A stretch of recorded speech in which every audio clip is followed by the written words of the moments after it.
sure that we can avoid receiving these plagues. Okay, how we can avoid it. Now, the first plague is found in Revelation 16, verses 1 and 2. It says here that, and I heard a great voice out of the temple saying to the seven angels, go your ways and pour out the vials of the wrath of God upon the earth.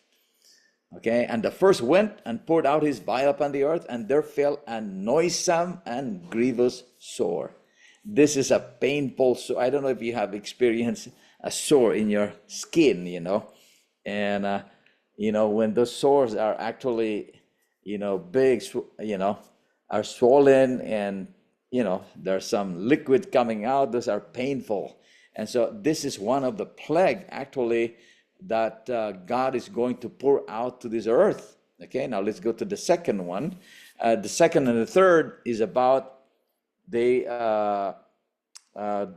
ocean, and the rivers and fountains of waters will become blood. Think about that. First was the sore, and this time all the waters in the ocean and in the fountains, in the rivers and in the lakes will become blood. And then that means there's nothing to drink. Okay, nothing to drink, because everything will be just blood. Okay, now let's go to the third one here. The fourth plague. What would be the fourth plague?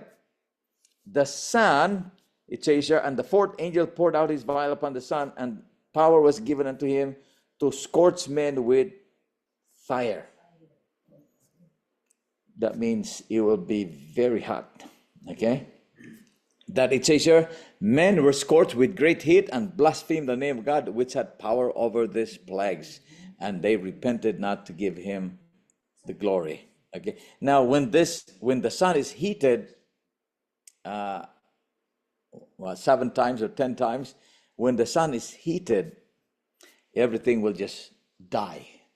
Everything will die. All the vegetation will die. That means there's nothing for men to eat, to get from the farm, from the garden, because everything will just die. Okay, that's the fourth plague. Now the fifth plague actually is designed for the beast, and also the river Euphrates. It says here that the fifth poured out his vial upon the seat of the beast, and his kingdom was full of darkness. The sixth angel poured out his vial upon the great river Euphrates, and the water thereof was dried up. Now, this one is something that is a separate study, That let's go to the seventh plague. The seventh plague is even worse. It says here that the seventh angel poured out his vial up into the air, and there came a great voice out of the temple of heaven from the throne, saying, it is done. And then what happened? Verse 18, and there were voices and thunders and lightnings, and there was a great earthquake, such as was not since men upon the earth. So mighty an earthquake and so great. Remember, California has been discussing about great earthquake coming. This is the big earthquake here. It is being prophesied in the book of Revelation. There's going to be a big earthquake that it says here, the cities of the nations fell. That means all these tall buildings in the cities, they are going to crumble. Men are saying that now we built this building is that earthquake proof, right?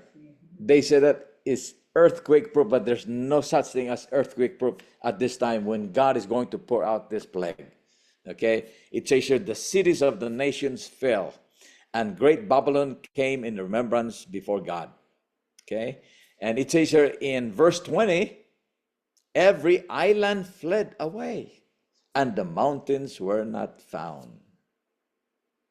Okay, and it says here, verse 21, there fell upon men a great hail out of heaven, every stone about the weight of a talent. Hail falling from heaven. How heavy is this? How heavy are this hail? It says here, a weight of a talent. You know what is a weight of a talent? Is equivalent to 50 to 60 pounds. I mean, who's going to survive in this hailstorm? Even just a size of golf balls, those golf. I've seen those hail actually in the YouTube size of a golf. And they are, terrible, and it will really destroy, you know.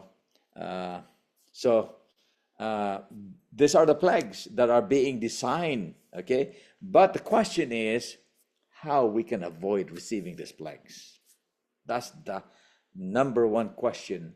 How can we avoid receiving these plagues? Now let's go to this slides, okay? How we can avoid these plagues, okay? Now in the book of Revelation, okay, Revelation 14 gives us the warning of how we can avoid receiving these plagues. It says here in Revelation 14, 6 to 11, and I saw another angel fly in the midst of heaven, having the everlasting gospel to preach unto them that dwell on the earth, and to every nation and kindred and tongue and people. See, John actually saw this angel flying in the midst of heaven, proclaiming the everlasting gospel. Okay? And in verse 7, saying with a loud voice, fear God and give glory to him. For the hour of his judgment is come, and worship him that made heaven and earth and the sea and the fountains of waters. So number one warning is given here, fear God. Give glory to him, for the hour of his judgment is come, and worship him that made heaven and earth. And then verse 8, and there followed another angel saying, Babylon is fallen, the great city, because she made all nations drink of the wine of the wrath of her fornication. And the third angel followed them, saying with a loud voice, if any man worship the beast and his image, and receive his mark in his forehead or in his hand, the same shall drink of the wine of the wrath of God, which is poured out without mixture into the cup of his indignation. And he shall be tormented with fire and brimstone in the presence of the holy angels and in the presence of the Lamb. And the smoke of their torment ascended up forever and ever, and they have no what? Rest day nor night. There's no rest for those people who is not obeying God. No rest day nor night, who worship the beast and his image, and whosoever receiveth the mark of his name. So the warning is so clear here in the book of Revelation, that the only way that we can avoid, fear God, give glory to him, worship him that made heaven and earth, okay? And then do not worship the beast and his image, and do not receive his mark. Okay? Now let's try to summarize. Let's just discuss these three things. Fear God, give glory to him. Number two, worship God that made heaven and earth. Number three, if any man worship the beast and his image and receive his mark, they will receive the wrath of God, right? Now let's go to number one here. How do you fear God and give glory to him? Okay? Fear God, give glory to God. Okay? How do you do that? In Proverbs 3, verse 7, how do you fear God? Be not wise in thine own eyes. Fear the Lord and what? Depart from evil. Do not do evil thing. That's how you fear the Lord. Okay? Proverbs 8:13, the fear of the Lord is what? To hate evil. Pride and arrogancy and the evil way and the froward mouth do I hate. You know, those mouth that speaks perverse things, you know. Mouth that probably do gossip, you know. Tail bearing, you know, people. So, yeah. Yeah. So, if you fear God, you don't do all those things. And then Ecclesiastes 12:13, let us hear the conclusion of the whole matter. Fear God. What's the next one? And keep his commandments, for this is the whole duty of man. In other words, if you fear God, you keep his commandments. Remember, Jesus said in John 14:15, if you love me, keep my commandments. So the 10 Commandments is really important. You know, the 10 Commandments very important. If you go to Deuteronomy, let me go to Deuteronomy here. In Deuteronomy 11:26 to 28, it says here, behold, I set before you this day a blessing and a curse. A blessing if you obey the commandments of the Lord your God, which I command you this day. And verse 28, and a curse if you will not obey the commandments of the Lord your God, but turn aside out of the way which I command you this day, to go after other gods which ye have not known. Now, you know, when you are obedient to God's commandments, you know, one of the blessing that is given, Exodus 15:26. When you are obedient to his commandments, it says here, if thou wilt diligently hearken to the voice of the Lord thy God, and wilt do that which is right in his sight. In other words, you do what is right. It says here, and wilt give ear to his commandments, and keep all his statutes, I will put none of these diseases upon thee. In other words, you will have good health. You will not be sick. Probably, you will be tried. Maybe there will be some trials, just like Job. Job was perfect in the sight of God, but he was tried. Okay, so do not consider those people who are sick that they have disobeyed God. Because not all people who are being tried who disobey God. Because Job was perfect in the sight of God, but he was being tried. Okay, so if we are actually faithful, obedient to his commandments, then God is not going to give all these diseases that he gave to the Egyptians. Okay, so Deuteronomy 28, 1-14. If you study Deuteronomy 28, the whole chapter of Deuteronomy 28, verses 1-14 talks about the blessing of obedience. You will have good health. And in verses 15-68, the curses if you disobey God. Okay, so and we don't want those curses though. We want the blessing only. Okay, but the only we can only receive those blessings if we are obedient to God. Now, how do we give glory to God? In 1 Corinthians 10:31, it says here, whether therefore ye eat or drink, or whatsoever ye do, do all to the glory of God. In other words, when you eat, you make sure that you're eating to the glory of God. You're drinking to the glory of God.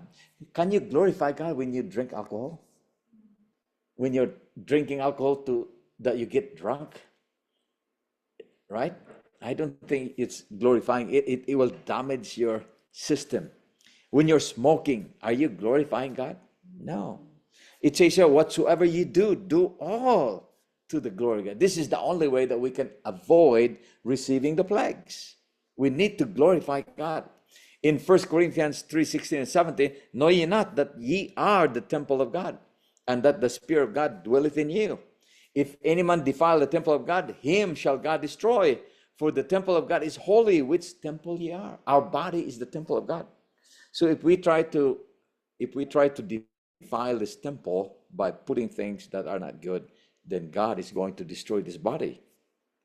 Okay?